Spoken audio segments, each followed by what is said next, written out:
Welcome back. This video focuses on code of ethics. So let's start with the definition of ethics. Ethics is the rules or standards that governs conduct of a person or member of a profession. We're going to focus on the code of ethics for engineers, and we'll get to talk about that in more detail. But first, let's talk about why is it important for professions to have a code of ethics. The reason it's important is because if we need to build a trust in our community, within the engineering community, as well as within the broader community to trust. Engineers are by far one of the most trusted group of professionals out there. And these code of ethics are designed to guide our performance in our job, to make sure we continue to grow that trust that we have, because that trust is more benefits everyone involved. If everyone follows a set of code of ethics and can be trusted, we would have a much more efficient way of working together. We would be more productive, and therefore we all would benefit. So this is more of a selfish thing, not an egalitarian thing, is that we will be more successful if we all were following code of ethics, but we were not spending a lot of time and energy worrying about somebody out there to get you. Okay, so that's why code of ethics exists, because it is something that improves the quality of a profession, the effectiveness of the profession, and all that. In engineering, so when you write a code of ethics, you got to also think about who are all the people who in one way or the other benefit or need to be taken care of within this profession. So as engineers and computer scientists, of course, we ourselves are a stakeholder. We are somebody who, stakeholders, fancy way of saying they have a stake in the outcome of the work and the success of that profession or success of that work. Of course, we ourselves have a stakeholder. Our employer is a stakeholder. The public in general is a stakeholder, because they're going to use some of the product potentially that we have. Client or users are other stakeholder. You might think client, customer, users, they're all the same thing. In many cases they are, but in many cases they are not. For example, somebody could buy your service, but they're not using your service. Maybe their employees use it, or they buy it for a community and the community uses it, or whatever. So we just want to cover everybody. So if somebody asks you, who are the stakeholders in the code of ethics? You're yourself, your employer, your public, clients, and users, kind of the answer to that question. But so the one we will talk about here is National Society of Professional Engineers, NSPE, has a code of ethics that's pretty commonly accepted. I took the revised version as of 2003. Obviously, code of ethics do not change very much over time, because they are kind of the rules. Now, one question that comes up at this point is, what's the difference of being ethical or legal?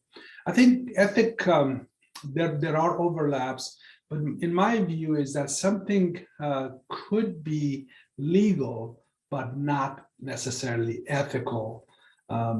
So kind of leaving the wrong impression for somebody may not be legal, but it would be unethical to do. So in order to kind of see the differences, maybe if you go to the canons. Canon is a fancy way of saying these are the core ideals that this particular code of ethics follows. So if you're adopting this this particular code of ethics, then you really got to ask yourself these 6 questions, which are the canons of these code of ethics, and see if you're within all of those things, or are you violating one. That's a way of self-checking to see if you're behaving ethically or not. So hopefully many of these are kind of self-evident, and maybe we can use it as a checklist just to check things out.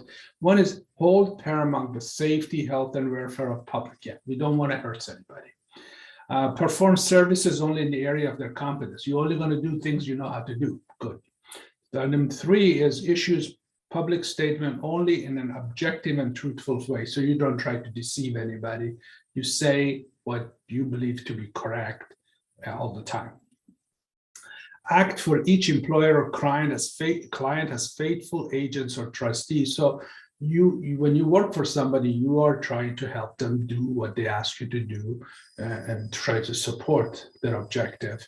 5 is avoid deceptive acts, and 6, conduct themselves honorably, responsibly, ethically, lawfully, as to enhance their honor, reputation, and usefulness of the profession. So I think this, if you got this in your head, and when you're trying to make a decision, you try to see, okay, am I violating any of these 6 six canons? And if you're not, you probably are in pretty good safe ground, and you're good to go. Now, if you want to learn more about it, they take each one of these canons and kind of expand it out in more detailed analysis of what's going to go and what's not fit into these things. So at this point, I'm just going to stick with these for this video and not get into much more of the detail.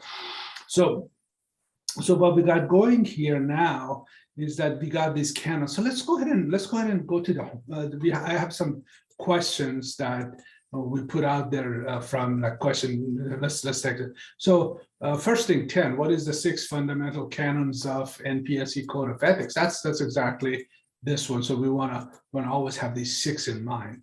Now let's go ahead and take one of these. There's few cases that are being presented and ask you, are you violating the code of ethics or not? And you can take any of them, and of course you need to really kind of think through it to make sure you don't want to be overly restrictive on yourself, because you still got to be competitive in the market. So you don't want to restrict yourself, but you don't want to work unethically either. So let's for example take this one.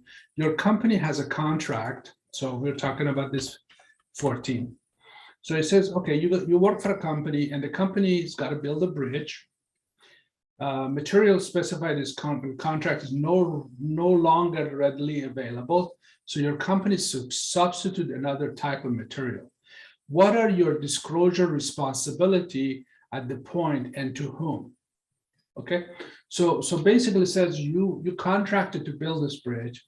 You specify some material. So now the question is, based on the code of ethics, what is your responsibility? How should you proceed? So what we're going to do, we're going to go back here, and we're going to take a look at this. Hold the paramount safety, health, and welfare of the public. So the first thing you have a responsibility for is to make sure what you're substituting is at least as good as what was there, because if it's not, then you need to go back to the design and make sure you're not creating a safety hazard, a bridge that falls down when the wind picks up. Things like that. So that would be one of your responsibility. I'm assuming if you're working for this company, bridge building is your expertise. Now, I should have used a different example, but I have this one in here. The bridge building better be your expertise if you are the one who's making the decision. If it's not, you should stop and go give it to someone who has that expertise. Issue public statement. Yeah, if you're gonna tell them they're equivalent, make sure that they're equivalent. Make sure that folks know that you are substituting the material, but also that you have hopefully verified that this material is good or better than what was there before. Of course, you want to be faithful to your thing. It really does anything. Definitely do not want to hide that you're changing the material. That would be violating number 5. And then I think if you've done those things, you're in pretty good shape with regard to this particular case, okay? Which all it says is what you need to do based on code of ethics. So those are the things you need to do to make sure. So your disclosure, you better tell everybody that you're changing it, what material you're changing it, and things like that. Another one is, let's say you're a project engineer for a heart monitor development project.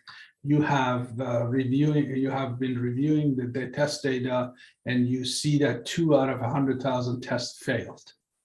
So you've been testing whatever this heart monitor is, you put 100,000 of them through the test, and you got 2, and you look at that and say, well, 0.02%, that's 0.002%, that's pretty small. And the manager says, this looks like a great test, let's go ahead and ship it.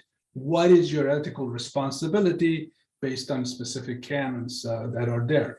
So you can look at that and say, first of all, my view is that this problem doesn't give me enough information, so I have to make some assumptions before I can move forward. Because yes, it's a heart monitor, but who are you monitoring? If it's the stuff in the watch, and I'm using it to run, so 2 of them failed, big deal. I throw them away, send them back, and I get a new one. And two out of 100,000 failure is pretty bad. It's not the best. It's 20 out of a million. It's okay. It's a pretty good rate. But if I'm so I don't have any obligation. Looks good, ship it, no problem. But let's say the heart monitor is used in a critical situation where the patient is in a critical case and their heart could stop and die. And if that fails, somebody will die. And then you start looking at it and maybe 0.02% is not, 0.02% is not a good number. So you really got to go back and analyze it with respect to what the product is being used. So the answer to this question is kind of grappling with these different situations and saying kind of what do you want to do next based on your responsibility. My responsibility would be, for example, would be to go back and find out what this is going to be used. If it's used for just a watch that I run and I want to know what my heart rate is and fails, big deal. I feel like I'm okay with the failure rate. But if somebody's life depends on it, then I'm not okay with it. I don't want to understand what happens if it fails, how does it fail, and things like that, and make sure everybody who's using the product has information about how it fails. And then there's another one about bidding for a government job and what's your responsibility. Most of this is trying to get you to think about your problem and go back and take a look at the code of ethics, the canons of code of ethics, and kind of see which one are you violating, which one you're not violating. So that's basically a very quick review of code of ethics. By no stretch of imagination, we are becoming ethicists. That's a whole field that people go into. It's always good to, when you have a conundrum, when you have a question in your mind about whether you're doing the right thing or not, it's always good to kind of take a look at this and see, am I following my code of ethics? Even as a student, when you're doing something or working on a homework or working on a problem or sharing something with your buddy, you really should ask these kind of questions yourself. Am I doing the right thing? Am I, by sharing my answer with my friend, am I helping or hurting them in the long run? Am I doing things that is truthful and honest and lawful with respect to all the rules and everything that's set up? So these kind of, even though it's written for an engineering profession, applies to everyday life, even as a student or other things as well. Well, thanks for listening. That brings us to the end of Code of Ethics, and see you next time.